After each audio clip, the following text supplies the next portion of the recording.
Salut tout le monde, c'est Marc-Aurélien pour WebOS France. Bienvenue dans l'épisode numéro 8 du DevCast dans lequel on va étudier les pickers et les inputs.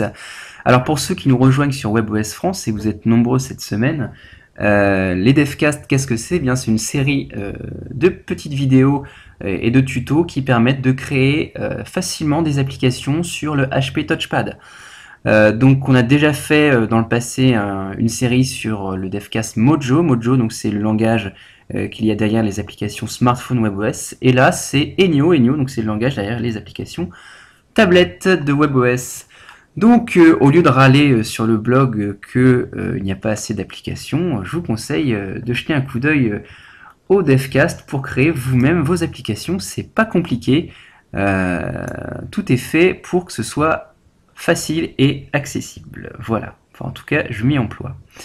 Alors, donc, les pickers et les inputs, qu'est-ce que c'est? Eh bien, ce sont tout simplement des objets qui vont nous permettre de saisir des nombres ou du texte dans une application WebOS.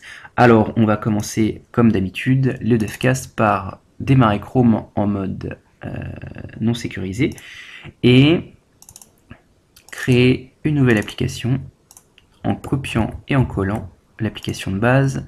Je vais appeler ça picker et input. Et on va éditer, comme d'habitude, avec Notepad++ ce fichier. Voilà. Et enfin, on va prendre le fichier index.html et le mettre dans Chrome. Voilà.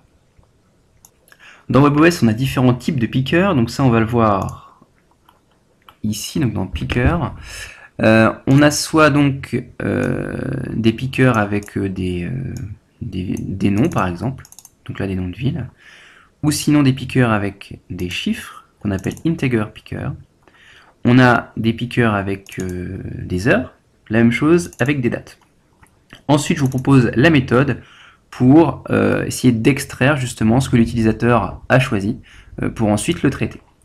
Alors, nous, on va faire quelque chose de très simple. On va mettre un picker et on va ensuite traiter ce que l'utilisateur a choisi en l'affichant dans un contenu. Alors, je vais prendre ce code-là et le copier dans la rubrique d'installation. Et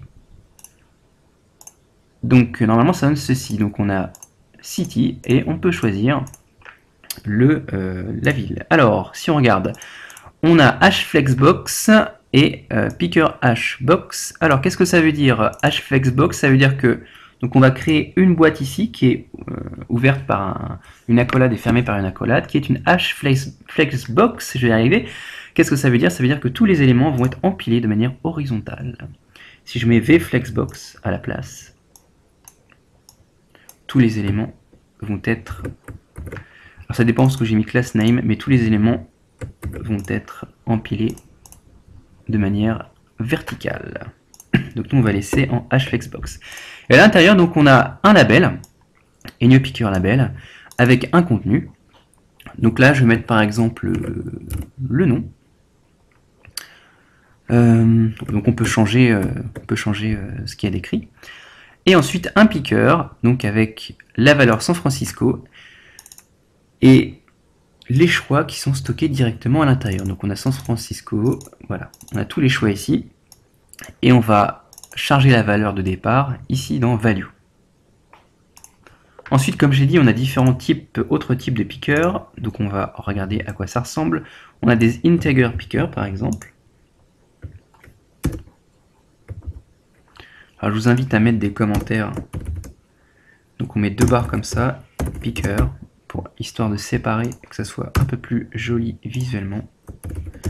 Integer picker. Voilà. Voilà. Maintenant on peut choisir des chiffres. Et idem après, on a la même chose pour les dates, les heures, pardon.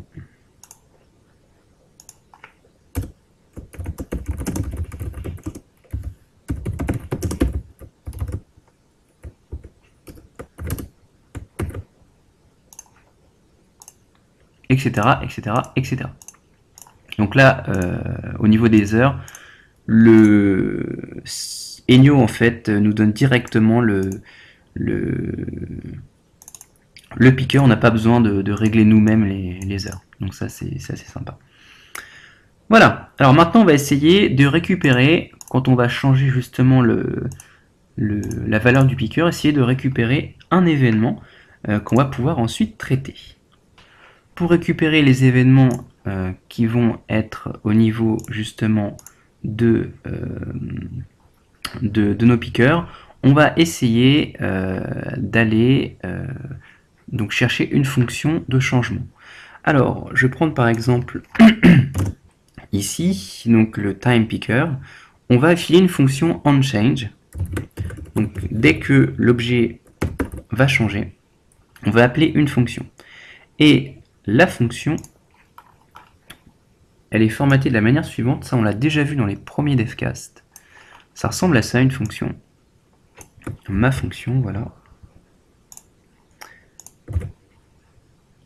Et je vais appeler donc, moi je vais garder ma fonction, hein, voilà. Et maintenant on va mettre du code à l'intérieur.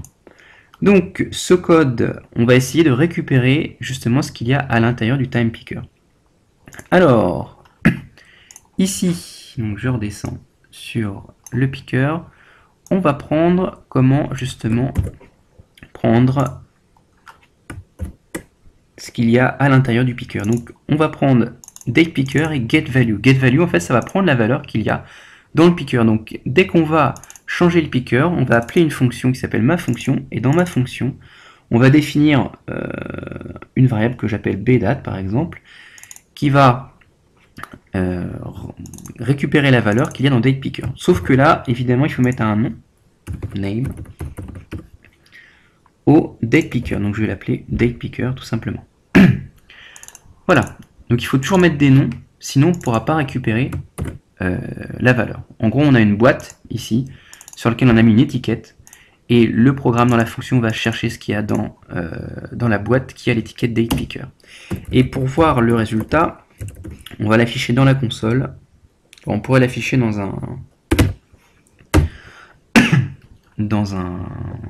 un contenu sur l'application, mais c'est plus simple dans la console.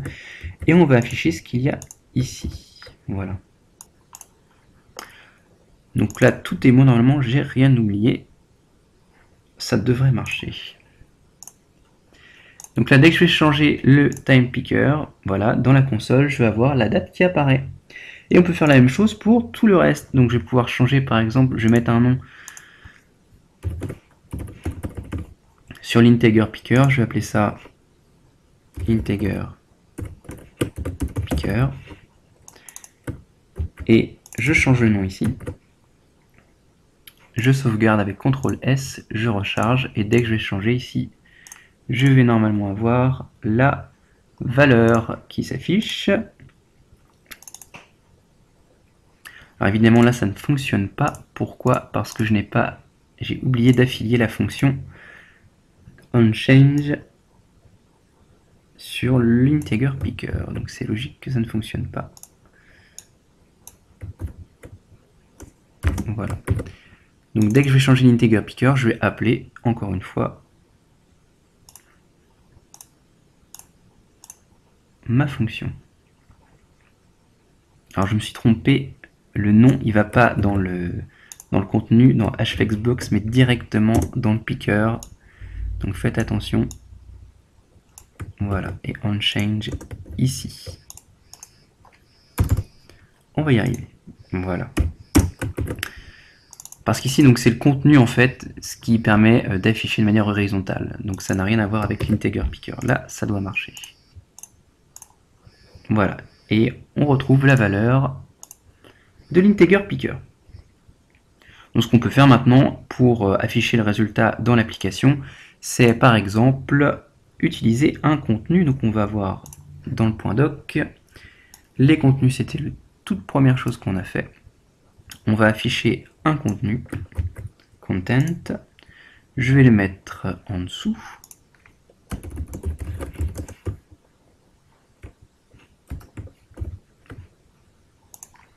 Donc on peut mettre ce qu'on veut au départ. Bonjour. Et on va essayer de créer une phrase avec justement les différentes données. Alors, pour cela, je vais avoir besoin d'afficher quelque chose dans un contenu, donc je vais utiliser setContent. On va mettre ça dans la fonction par exemple, voilà, qui s'appelle affichage, avec le nom affichage. Donc là j'ai mis une boîte avec le contenu bonjour qui a un nom affichage, et on va changer le contenu avec quelque chose. Alors, je vais prendre par exemple l'integer picker et le picker avec les noms de villes.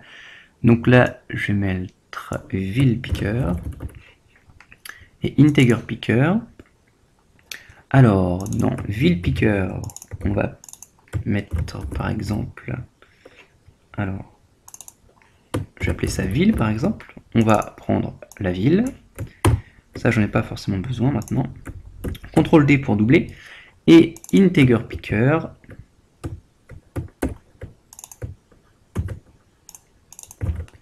Je vais appeler une variable integer. Et on va pouvoir créer une phrase du style j'habite à, et on va mettre la ville,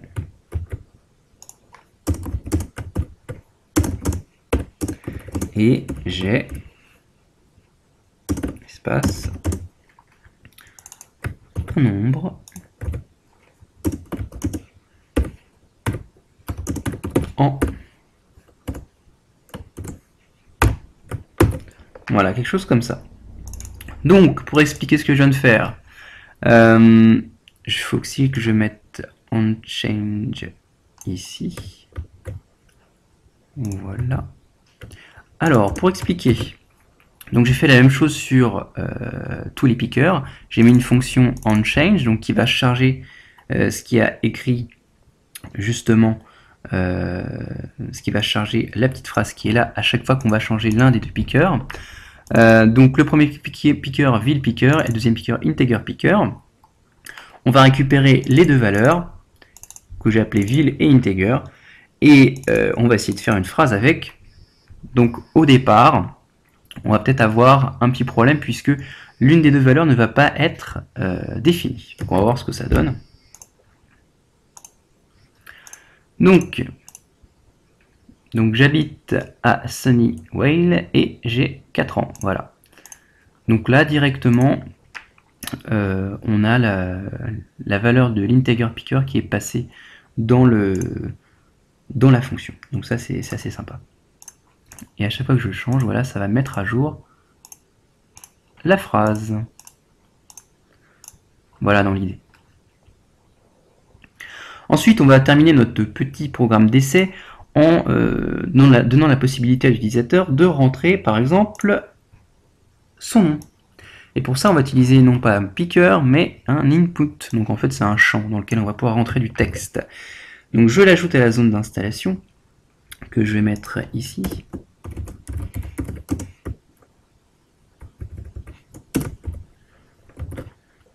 Donc ici, dans le code d'installation, j'ai directement un nom direct, ici, donc input 1, avec, ici, je vais mettre entrée votre nom. Et onChange, eh bien, on va toujours appeler la fonction qui est là. Voilà. OK. Ensuite, pour extraire ce qu'il y a dans justement l'input, on va prendre toujours le même genre de code qui s'appelle getValue. Donc là, je vais appeler ça nom, par exemple. Input 1, donc je vais aller chercher ce qu'il y a dans la boîte avec le nom input 1. Et dès que je vais changer, je vais mettre à jour ce qu'il y a dans le texte. Et donc, j'ai appelé ça nom. Et je vais pouvoir continuer ici. Mon nom est plus nom plus et j'habite, voilà, Je sauvegarde et on va recharger ça dans Chrome. Alors, je vais mettre mon nom. Alors ici, il ne se passe rien, mais dès que je vais relâcher, le tout va être mis à jour. Et à chaque fois que je vais changer quoi que ce soit, le texte va être remis à jour à chaque fois.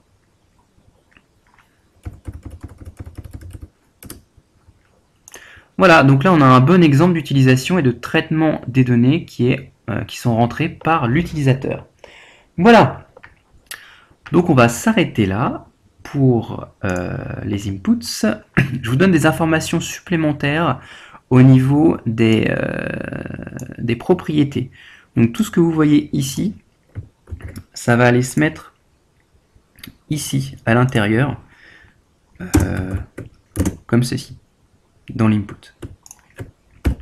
Donc on a plein de fonctionnalités. Je vous ai sélectionné les fonctionnalités qui peuvent être utiles, comme par exemple auto capitalize, donc ça va être mettre en capital la première lettre selon les options suivantes, donc soit une phrase, soit un titre, etc. etc. Afficher automatiquement des émoticônes. Voilà. Donc il y a différentes choses. Là après c'est vraiment des options qu'on va pas utiliser dans tous les cas, mais je vous les mets si besoin est. En sachant qu'il y en a beaucoup plus, mais je vous conseille d'aller voir le site developerpalm.com pour avoir toutes les options, toutes les propriétés de chacun des éléments qu'on étudie. Allez, je vous dis à bientôt pour le DevCast numéro 9, dans lequel on ira encore plus loin avec Enio. Allez, amusez-vous bien et à bientôt. Salut!